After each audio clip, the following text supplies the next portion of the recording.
बिस्मिल्लाहिर्रहमानिर्रहीम। अस्सलाम वालेकुम। 3D केमिस्ट्री में आपको वेलकम कहते हैं।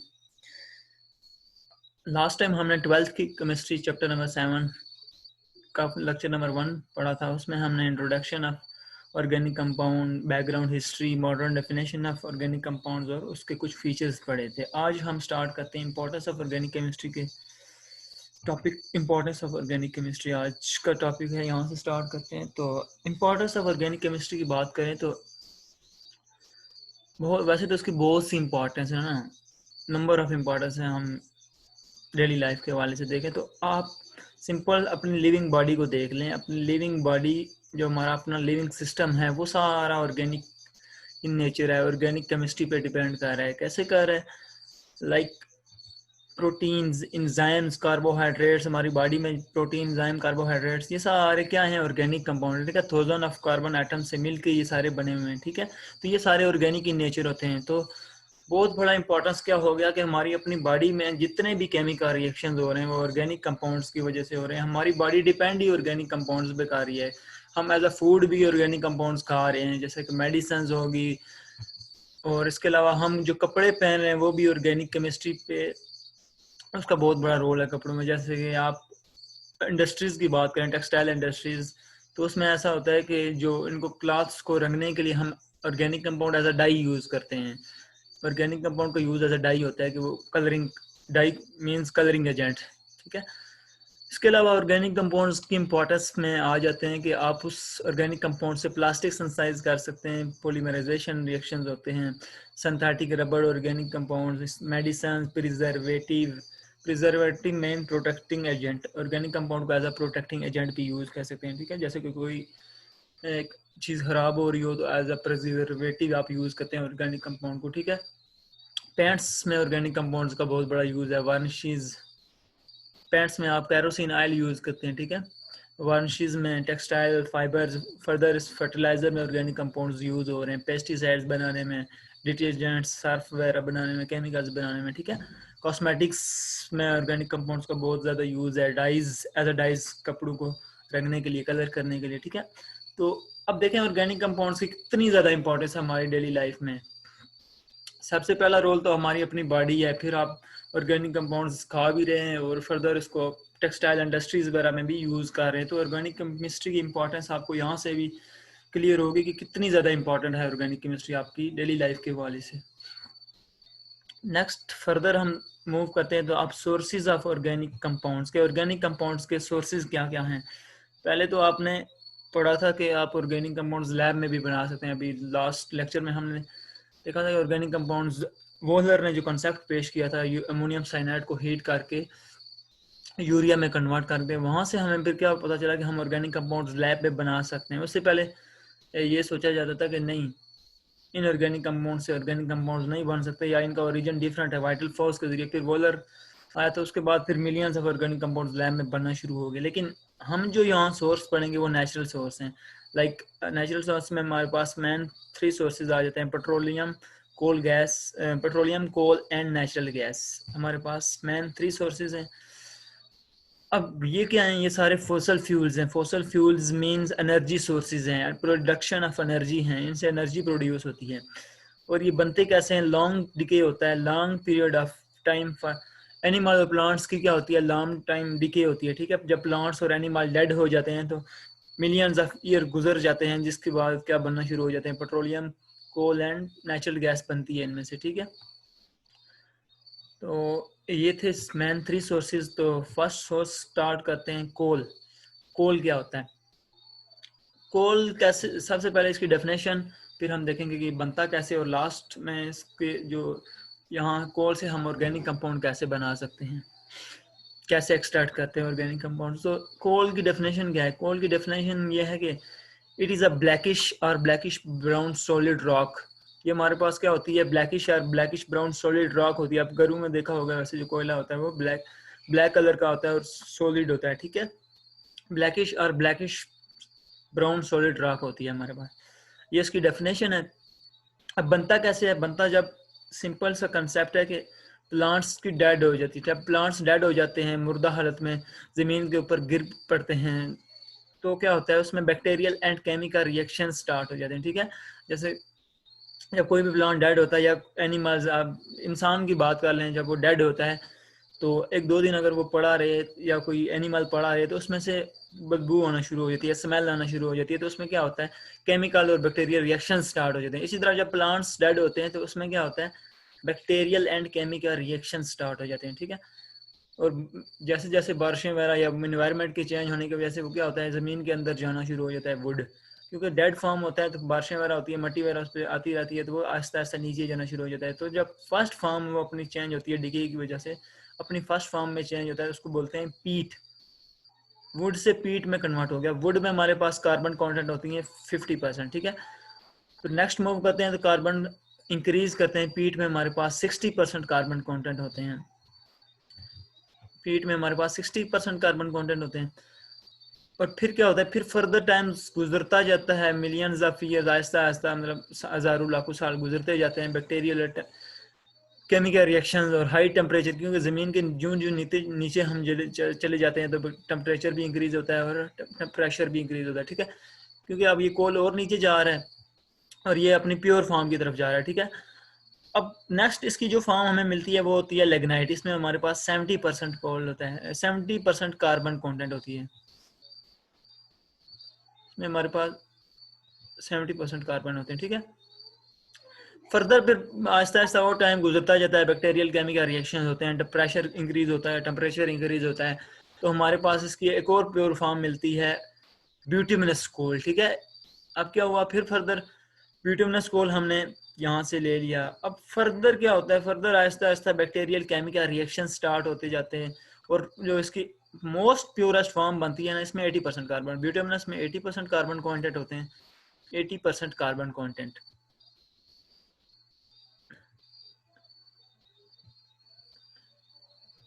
80% कार्बन कॉन्टेंट होता है, ठीक है। अब फर्दर बैक्टीरिया केमिकल रिएक्शन की वजह से हमें जो फाइनल फॉर्म मिलती है उसको बोलते हैं एंथ्रासाइड कोल, और इसमें हमारे पास 90 अबव कार्बन कंटेंट होते हैं, 90 above carbon content, greater than 90 carbon हमारे पास इसमें होते हैं, ठीक है। सिंपल सा कंसेप्ट है। हम क्यों, क्या हुआ, अब वुड में हमारे पास 50% थे, तो हम वुड से एंथ्रासाइड में गए तो इम्प्योर, इम्प्योर से प्योर की तरफ जा रहे हैं, ठीक है। 50%, फिर 60%, फिर 70%, आहिस्ता आहिस्ता 90% की तरफ गए, तो हमारे पास क्या हुआ, कोल इम्प्योर हुआ, प्योर हो गया, क्या, इम्प्योर से प्योर हो गया। आहिस्ता आहिस्ता यहाँ स्पीड में इतना प्योर नहीं होता, फिर लिग्नाइट में चले जाएं, फिर ब्यूटामिनस और एंथ्रासाइड में ये प्योरेस्ट फॉर्म ऑफ कोल होती है, ठीक है। एंथ्रासाइड को हम बोलते हैं प्योरेस्ट फॉर्म ऑफ कोल, ये प्योरेस्ट फॉर्म होती है, ठीक है। ये इंडस्ट्रीज वगैरह में यूज होता है, प्योरेस्ट फॉर्म ऑफ कोल को एंथ्रासाइड कहते हैं। सिंपल सा कंसेप्ट है कि वुड डेड हुए, फिर बैक्टीरिया केमिकल रिएक्शन स्टार्ट हो गए, तो कोल अपनी फर्दर फॉर्म्स में कन्वर्ट होता गया, पीट, फिर लिग्नाइट, ब्यूटामिनस, एंथ्रासाइड। अब यूं यूं ये नीचे जा रहा है तो ये क्या हो रहा है, प्योर हो रहा है। यूं जो ज़मीन के नीचे जा रहा है, रिएक्शंस हो रहे हैं, बैक्टीरियल केमिकल रिएक्शंस हो रहे हैं, तो ये क्या हो रहा है, ये प्योर फॉर्म में कन्वर्ट हो रहा है। तो आहिस्ता जो अपनी लास्ट फॉर्म में कन्वर्ट होता है वो होती है इसकी एंथ्रासाइड फॉर्म, मोस्ट प्योर फॉर्म होती है। ये था जी कि कोल बनता कैसे है। अब थर्ड वन हमने इसमें देखना है कि कोल से अब फर्दर हम ऑर्गेनिक कंपाउंड कैसे हासिल कर सकते हैं। तो अब कोल आपने बना लिया, कोल आपने देखा कि कैसे बनता है, ज़मीन के अंदर बैक्टीरियल केमिकल रिएक्शन होते हैं, 500 मिलियन ईयर्स लग जाते हैं, ठीक है। इतना टाइम हमारे पास लग जाता है ये चीज़ें आहिस्ता आहिस्ता बनने में। अब कोल हमने बना लिया, ठीक है, एज अ सॉलिड फ्यूल। हम फिर इसकी कार्बोनाइजेशन करते हैं, कार्बोनाइजेशन और डिस्ट्रक्टिव डिस्टिलेशन। ये क्या होता है, कार्बोनाइजेशन मीन आप इसको हीट करें in the absence of air. आपको क्या करते हैं, इसको टेम्परेचर देते हैं 500 से 1000 डिग्री सेंटीग्रेड तक, इसको टेम्परेचर देते हैं कोल को। जो आपने ज़मीन से कोल हासिल किया ना, उसको आप इतना टेम्परेचर करें तो ये कन्वर्ट हो जाती है अपनी फर्दर 3 फॉर्म्स में, coke, coal gas and coal tar. 3 forms में ये कन्वर्ट हो गया फर्दर, एक coke, coal gas and coal tar. Coke क्या होता है, कोक में मोस्टली कार्बन कॉन्टेंट ही होते हैं, इसके अलावा कुछ इसमें मिनरल्स होती हैं, लाइक डिफरेंट गैसेस हो सकती हैं, कार्बन डाइऑक्साइड हो सकती है, ऑक्सीजन या फर्दर नाइट्रोजन वगैरह इसमें होती हैं। लेकिन मेजर कंटेंट क्या होता है, कोल का कार्बन होती है, 98% इसमें क्या होता है, कोक में कार्बन कंटेंट होता है, ठीक है, ये होता है कार्बन। कोक में क्या होता है, मेजर कार्बन कंटेंट, कोक में होता है कार्बन। अब कोल गैस की बात करें तो कोल गैस में गैसेज होती हैं, ये भी हाइड्रोकार्बन है, ऑर्गेनिक कंपाउंड्स हैं। लाइक कोल गैस में कौन कौन सी गैसेज होती हैं, कोल गैस में हमारे पास मीथेन गैस, मीथेन, इसके अलावा कार्बन डाइऑक्साइड होती है इसमें, और हाइड्रोजन गैस भी इसमें प्रेजेंट होती है कोल गैस में, ये भी ऑर्गेनिक कंपाउंड्स हैं, मीथेन हो गया और समथिंग। अब लास्ट जो है कोल तार, कोल तार भी ऑर्गेनिक कंपाउंड है। कोल तार क्या होता है, कोल तार लिक्विड होता है हमारे पास, ब्लैक कलर का लिक्विड होता है, जैसे कि आपने देखा होगा रोड्स में अक्सर यूज़ करते हैं इसको, कोल तार को रोड्स बनाने में, जो ऊपर उसकी सरफेस होती है रोड्स की, उसमें ये यूज़ होता है कोल तार।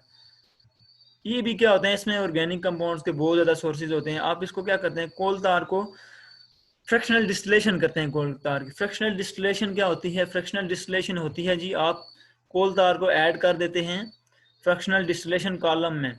जब ये फ्रैक्शनल डिस्टिलेशन कॉलम में आप इसको ऐड करते हैं तो डिफरेंट फ्रैक्शंस बनी होती हैं उधर, और हीट करते हैं, क्योंकि फ्रैक्शनल डिस्टिलेशन क्या है, फ्रैक्शनल डिस्टिलेशन ये है कि आप सेपरेशन ऑफ ऑर्गेनिक कंपाउंड्स करते हैं या किसी भी कंपाउंड्स की सेपरेशन करते हैं on the basis of heat.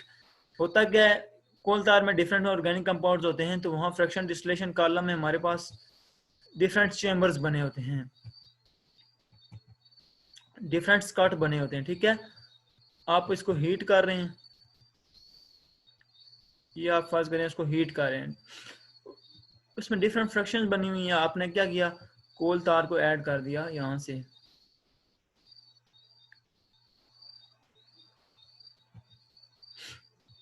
कोल तार को ऐड कर देते हैं फ्रैक्शनल डिस्टिलेशन कॉलम में आप, तो वहाँ क्या होती है, सेपरेशन होती है on the basis of boiling point. Compounds क्या होते हैं, सेपरेट हो जाते हैं।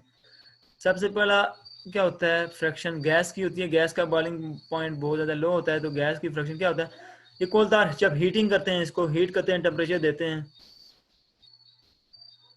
टेम्परेचर हम इसको देते हैं, तो होता क्या है कि ये वेपर्स में कन्वर्ट होना शुरू हो जाता है। वेपर्स में कन्वर्ट होना शुरू होता है, जिसका बॉइलिंग पॉइंट लो होगा वो सबसे पहले, क्योंकि ऊपर से नीचे हैं तो बॉइलिंग पॉइंट क्या होता है, टेम्परेचर इंक्रीज करता है, ठीक है, टेम्परेचर ऊपर से नीचे की तरफ इंक्रीज कर रहा है। तो गैस का बॉइलिंग पॉइंट सबसे लो होता है, तो गैस यहाँ से वेपराइज होकर निकल जाएगी और सेपरेट हो जाएगी। फिर फर्दर मूव करें तो इसके हाई बॉइलिंग पॉइंट गैसोलीन का होता है, ठीक है, गैसोलीन कट होता है। गैसोलीन कट के बाद हमारे पास different kerosene, fuel oil, jet oil, ये सारे अपने अपने कट से वेपराइज होके सेपरेट हो जाते हैं, ठीक है। यहाँ डिफरेंट कट्स होंगे, different boiling on the basis of boiling point आप क्या करते हैं, सेपरेट कर लेते हैं। कोल तार ऐड किया आपने फ्रैक्शनल डिस्टिलेशन कॉलम में, ये फ्रैक्शनल डिस्टिलेशन कॉलम शो हो रहा है, ठीक है। फ्रैक्शनल डिस्टिलेशन कॉलम में on the basis of boiling point आप ऑर्गेनिक कंपाउंड्स को सेपरेट कर सकते हैं। तो सबसे पहले गैस का बॉइलिंग पॉइंट लो होता है, तो गैस वेपराइज में कन्वर्ट होके सेपरेट हो जाती है। इसी तरह गैसोलीन है तो वो वेपर में कन्वर्ट होता है, फिर उसको कंडेंस करके आप सेपरेट कर लेते हैं। तो डिफरेंट ऑर्गेनिक कंपाउंड यहाँ से आप सेपरेट करके हासिल कर लेते हैं, ठीक है। ये कोल तार से आपने ऑर्गेनिक कंपाउंड कैसे बनाए। अब नेक्स्ट हम देखते हैं तो पाकिस्तान के हवाले से बात करते हैं। पाकिस्तान में जियोलॉजिकल सर्वे हुआ, तो पाकिस्तान में कोल के कितने हमारे पास ज़खायर मौजूद हैं, या पाकिस्तान कितना टोटल कोल प्रोड्यूस करता है, तो 184 बिलियन टन्स जो है पाकिस्तान प्रोवाइड करता है, ठीक है। अब उसका जो 80% को जो कोल है वो यूज़ हो रहा है बैक ब्रिक्स में, मतलब ईंटें बनाने में। ये पट्टे वगैरह आपने देखे होंगे डिफरेंट एरियाज में होते हैं ईंटें बनाने के लिए, उसमें जो कोल यूज़ हो रहा है वो 80% यूज़ हो रहा है, ठीक है। इसकी जो क्वांटिटी है डोमेस्टिक पर्पस के लिए भी यूज़ कर रहे हैं हम, मतलब इसके डिफरेंट से यूजेस हैं पाकिस्तान के हवाले से। लेकिन पाकिस्तान कितना प्रोवाइड कर रहा है, 184 बिलियन टन्स। पाकिस्तान में कुछ अथॉरिटीज़ हैं, कुछ हमारे पास इंस्टीट्यूशन हैं जो कि इसको देख रहे हैं, जैसा कि सिंध कोल अथॉरिटी है, या फिर पंजाब बलूचिस्तान एंड खैबर पख्तूनख्वा, ये सारे इस चीज़ को इंसेंटिव किए हुए, इस चीज़ को देखे हुए हैं कि पाकिस्तान का जो मोस्ट कोल है, मेजर जो उसका पार्ट है वो पावर जनरेशन में यूज़ हो, ये इस चीज़ को देख रहे हैं ये जितने भी इदारे हैं, ठीक है। होप सो आज का लेक्चर आपको समझ आया होगा। बेसिक्स पोर्शन था कि हमने कोल कैसे बनता है या उसकी डेफिनेशन क्या है, फिर उसकी फर्दर उससे ऑर्गेनिक कंपाउंड्स हम कैसे बना सकते हैं या कैसे एक्सट्रैक्ट करते हैं through fractional distillation. Hope so आप कोई भी मसला ना हो। अगर फिर भी आपको कोई भी मसला है आज के लेक्चर में तो आप कमेंट्स बॉक्स में कमेंट कर सकते हैं या मुझे मेल कर सकते हैं। फील फ्री, आप कोई भी क्वेश्चन कर सकते हैं आपको जहाँ भी समझ नहीं आ रही। चैनल को लाइक करें, सब्सक्राइब करें, शेयर करें। इंशाल्लाह मिलते हैं नेक्स्ट लेक्चर में। ओके, अल्लाह हाफिज़।